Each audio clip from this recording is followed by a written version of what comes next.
Everyone can customize Empire Paintball's top-level jerseys with the engineered materials, cuts, and types of paddings that the pros demand. Choose your colors, add personalized names and numbers, and team and sponsor logos without any hidden design fees. It's all inclusive. Go to tag-customs.com to get started today on your team's custom jerseys.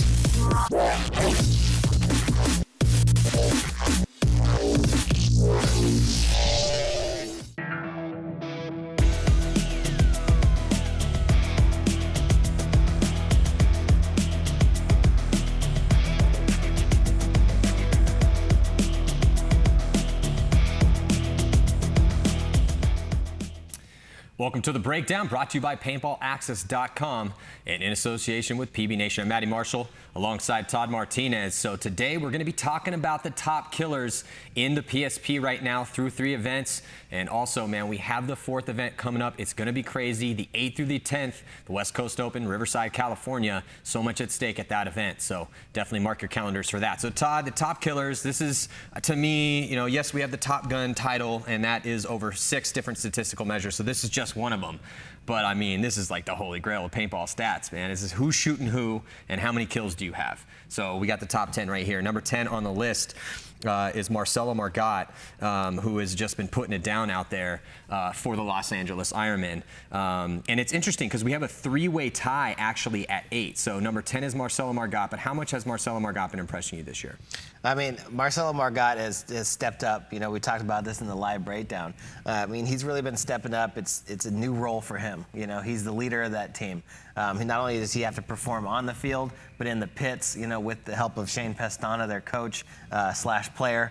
You know, Marcelo Margot has to be the guy that steps up. He's got to lead by example. And he's young still. I mean, you know, he's got a lot of life lived in his short 22 years I think he's been on the planet, but I mean, he's been playing pro since he was 15 years old. Yeah, and I think he's, you know, taking that responsibility pretty well. And, you know, it shows. I mean, he's in the top 10 in G rating, you know, 57 out of 73. And, you know, you always expect him to be there, you know, be there for a while. He played amazing at this last event. In Chicago, his performance in that 2 spot, that second attacker, was seriously, go back and watch the last event that the last game that they played. That semifinal matchup, it was the Los Angeles Ironman playing Houston Heat. Houston Heat ended up going on to play they took second to Edmonton Impact. But watch Marcelo, if you want to know how to play the 2, which is to me the most difficult spot to play, watch Marcelo Margot play that spot. It was incredibly impressive.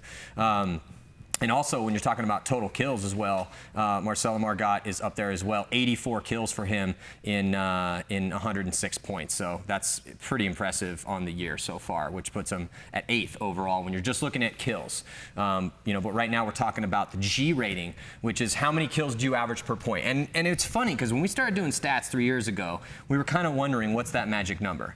And the magic number is right around 1 kill per point on average. And even though that was kind of what came off the very first event we did, and we only got to play half event because a hurricane came through Galveston and almost tore the event down. But it's been that, pretty much that is the measure of greatness. So number 9, Josh Wimett, clocking in .80 on his G rating.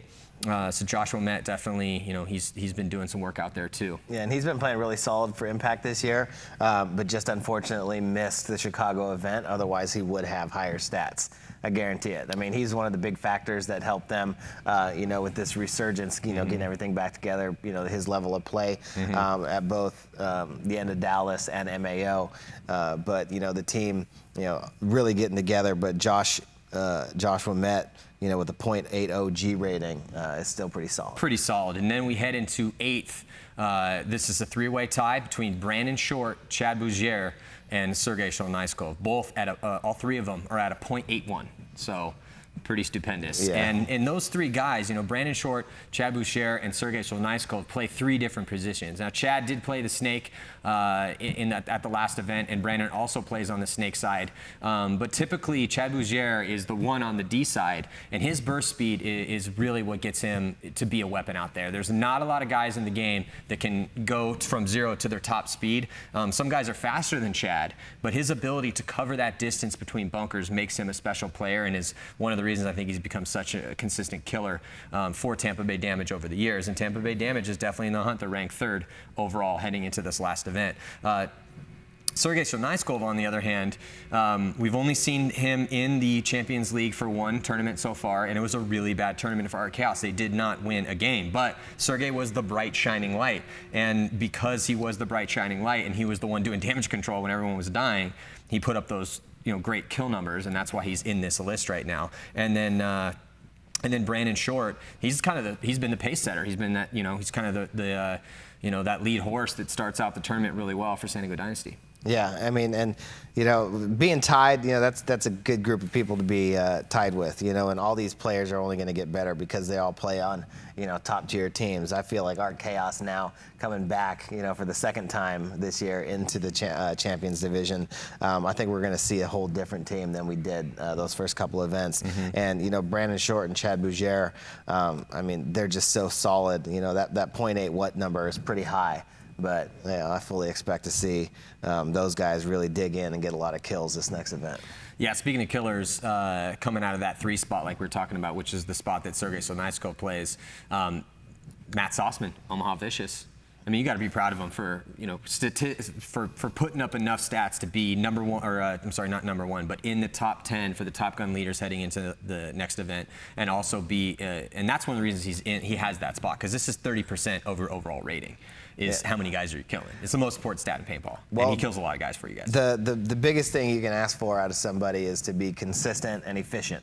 And Matt Sossman, every time I got him in there this year, he's produced. I mean, he's got 56 kills out of 67 games for a 0.84 G rating.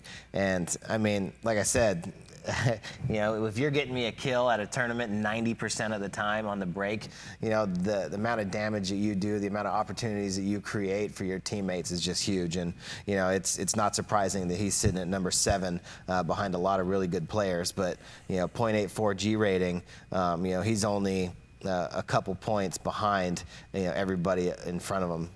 Next on the list, Alex Rodriguez at a 0.86. Well, yeah, exactly. Alex Rodriguez, number 6 on the list. Alex Rodriguez plays a very similar position to Sossman, but he's much more mobile.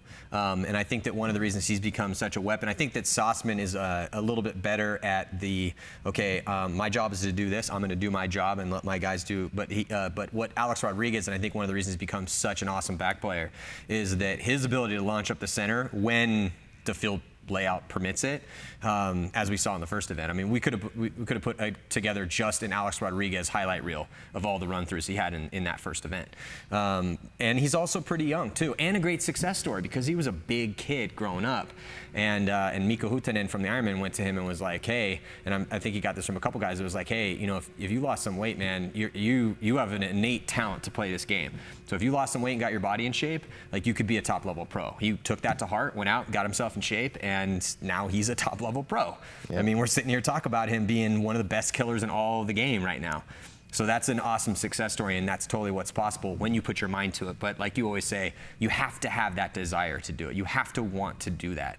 And you can't teach that. You cannot teach that desire. You can poke and prod it along, but ultimately you're not going to be able to do those push-ups, sit-ups, go run cardio, and get out there and do drills for the guy.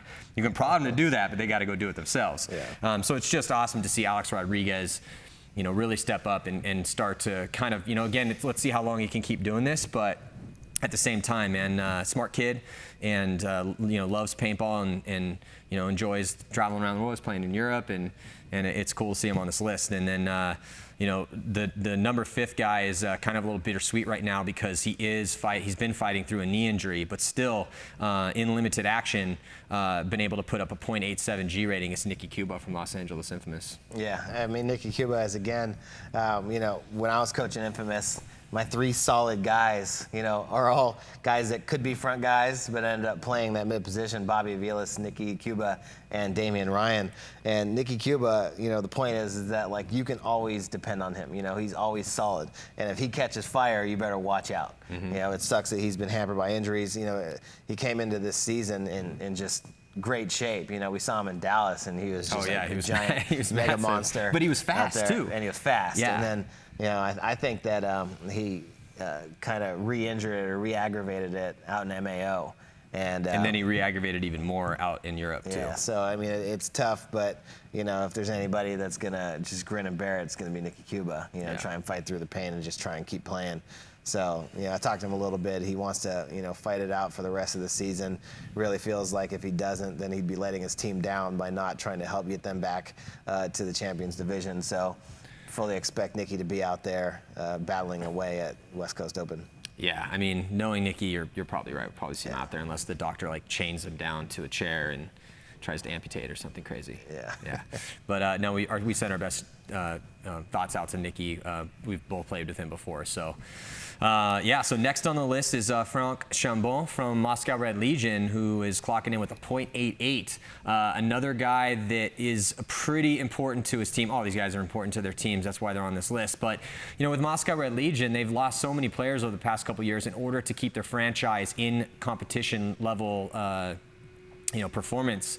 They needed to go to the well and figure out, okay, well, how are we going to rebuild this team? So they went and got the whole starting lineup from Moscow, or from the Tauntauns, to come over and to play with them. And Franck Chambon putting up the biggest numbers in the G rating category out of those 5 starting guys that they brought over. And I really like watching these guys play. We've said this in previous breakdowns. I said it last year, but when you watch those Tauntaun guys play, they play an aggressive brand of paintball. They are not scared at all. They're fearless, and they have a lot of heart. And talking to them, they're actually really nice guys too. So it's good to see them come onto a legendary franchise like Moscow Red Legion, because Moscow Red Legion, until Dynasty won their event at the Mid-Atlantic Open, they were neck and neck with Dynasty as most wins in the PSP Pro Division ever at 10. And Dynasty has now taken that crown away from them. But they have a lot of talent that they're trying to bring up, and it did take them a little bit of time in that first event to try to, okay, we got some French guys and we have all these Russian guys, and they don't speak the same language, so they're trying to talk in English, and none of them speak English very well. So it's been difficult for them, but they were able to stay in, and we're going to see them in the Champions Division at the West Coast Open. Yeah, and sitting at the top of this list by a long shot, number 1, Archie Montemayor, with a 1.07 G rating. When you look at the separation between, we'll start with Matt Sossman at a .84. Well, the 3 players, 8.88 at .81. You go Sossman, .84, .86, .87, .8, .89, and then Archie Montemayor just jumps up to 1.07. Well, and also don't forget Oliver Lang and Fabrice Colombo. Right, at a .89 for Oliver Lang and a 1.0 for Fabrice Colombo. Archie Montemayor with 118 kills out of 110 points played. Well, the crazy thing, that's a stunning number. That is pretty ridiculous. It's completely ridiculous. But when you look at, so Colombo's got a 1.0, which is 1 kill per point that he's played, on average, which is tough when you think about it, because how many times you get shot off the break, lose gunfights, but he's been able, but that's 24 kills and 24 points total, which is barely qualifies to make this list. But then the next guy, so Oliver and Archie, the 1 and the 3, Oliver Lang has 92 kills and 103 points played, which gives him .89. He's been slaughtering people out there this year. Yeah. And then Colombo, in limited action on the Champions field, he's getting his kills when he gets his points. But man, Archie Montemayor, Todd, is really setting a bar this year as far as what is possible out there, especially for somebody in the 2 spot whose front players die occasionally, and he has to wheel and deal and try to figure it out. And he's definitely doing that. So .07 cumulative through 3 events is ridiculous. That's ridiculous. That is, yes. We're shaking our heads up here because we know how hard that is to do. So, and not only that, so he's the number 1 guy as far as the G rating is concerned, which is what we use for that overall player ranking. But when you look at the straight top killers, Archie Montemayor sits at the top of that list as well, too. It's Archie with 118, Oliver Lang with 92. Ryan Greenspan, who has 89 kills, is 3rd. Justin Rabikoff, 88, right behind Ryan Greenspan. And then there's 2 tied at 5th. Your boy, Trevor Reeser, and AJ Lawhead, both with 86 confirmed kills. Colt Roberts right behind them at 85. And then Marcelo Margot, 84. Sosine at 79 for Chicago Aftershock. And then Jacob Edwards is at 76. Interestingly enough, the tied at 11th is Zach Sherman, and Jason's brother, or Jacob's brother, Jason, is 75. So that's kind of interesting that the younger brother's one more kill than his brother, and they've got like one more. Their points played are like right by each other too. So they're very, very, very similar. Play different positions, but still getting a lot of kills. Yeah, very productive for the Edwards family over there on Tampa Bay Damage. But I mean, did you have any of these guys on your fantasy team? I had a couple of these guys on my fantasy. I had a couple of these guys on my fantasy team. I definitely had Oliver Lang on my fantasy team. I had Trevor Reeser. Did really well for me. It was my lower picks that didn't do so hot for me. Which really? I actually did pretty bad in fantasy. I didn't do too bad. I mean, I can't win anyway, but I took like 324th out of 2,800 or something like that. Yeah, so I think I took like 2,000 out of 2,600. I did win my draft though, because you can do the quick picks, and then you can do the fantasy draft, so you can actually have your own league with your own boys. That one I did win, which is kind of cool because you get a bigger roster. I mean, they're both cool in their own right. I mean, one of them you can like bet with your buddies, and you can get a little personal thing going on with your buddies, which I dominated. And then you can get the quick pick, which you're playing against the world, and then you win a gun if you win that. So that's incredibly hard to do, obviously, because there's thousands of people trying to get that prize. But yeah, so I had Justin Rabikoff, I had Colt Roberts. Justin put up ridiculous. Now, Justin's actually the #1 guy at the last event who put up the most fantasy points. So basically the top 10 in fantasy so far, you got Justin Rabikoff, Greg Sewers, Zach Yakmak, this is at the last event, Marcelo Margot, Justin Cornell, #5, Ryan Moorhead at 6, Archie Montemayor at 7, Rainey Stanzik. So if you had any of these guys, or this, you might want to think about picking these guys for the next one and increase your chances of either winning against your buddies or winning the gun. And then Jason Edwards at 9 and Zane Yakmek. So it's good to see the two, again, the Yakmek brothers, man, are really making a statement. Jason Edwards is the only one in the top 10 that I had on my fantasy team. Really? I believe, yeah. Yeah, I had Colt Roberts, I had Yosh Rao, Brandon Short, Carl Markowski, Dan Holiday. It's tough though, because if you get a guy shot with Carl, it's like, man, he's so ride or die. Is he gonna get shot off the break, or is he gonna go shoot 2, 3 guys? Like, how's he gonna do? But Holiday, I felt was, because again with the quick picks, you get a limited amount of money, and then based on how much the guys are worth, then you kind of be like, oh, okay, is this a guy a bargain? But I thought Dan Holiday, who missed the second event because he was getting married, he was pretty cheap, and he definitely, and it was a snake-heavy field, so I felt he was going to do well. I picked Chris Catt. I thought he was a bargain. He did okay for me. Yeah, my bargain picks let me down big time. Did they really? Yeah. I'm not mad at him. Did you get your boy Schrader? I had Schrader. He didn't do so great for me. But I had Ronnie Dizon and Nick Sloviak, and Heat ended up going all the way. But they rode those pretty much the same guys. Yeah, my boys didn't get to spin. So make sure you sign up for fantasy. And again, man, the next event is going to be crazy. So this is the top 10 killers, both through G rating and also just pure killings. How many kills do you have on the year? Archie Montemayor is just setting the pace for everyone. But we're not going to see Archie in the Champions Division because X Factor did get relegated. So they have to fight their way out of the Challengers Division. And that's going to be tough to do because there's a lot of hungry teams down there. But it's all going to play out, man. It's, August 8th through the 10th as the West Coast Open is going to go down, man. It's going to be on Paintball Access. So again, thank you guys for supporting the webcast. And if everyone that bought the webcast brought a friend in and they bought the webcast too, we'd be changing the sport forever. So please help us spread the paintball gospel. I say that all the time because it's true. We need you guys' help in this. We're only as strong as our collective power to spread the word. So, and that's up to you guys at home. So thank you guys for tuning in. We're also, remember, going to have a live breakdown the week before, the last week of July, week before the event. So definitely, set your calendars for that. And thank you guys for tuning in, man. I'm Matty Marshall with Todd Martinez. We'll see you guys soon.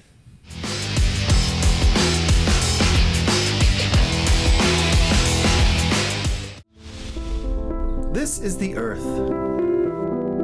The Earth is beautiful. Earth is where we play paintball. It is important to recycle in order to save the Earth. Do not recycle custom paintball jersey designs. Get what you pay for. Get a fresh original design at rosalife.com.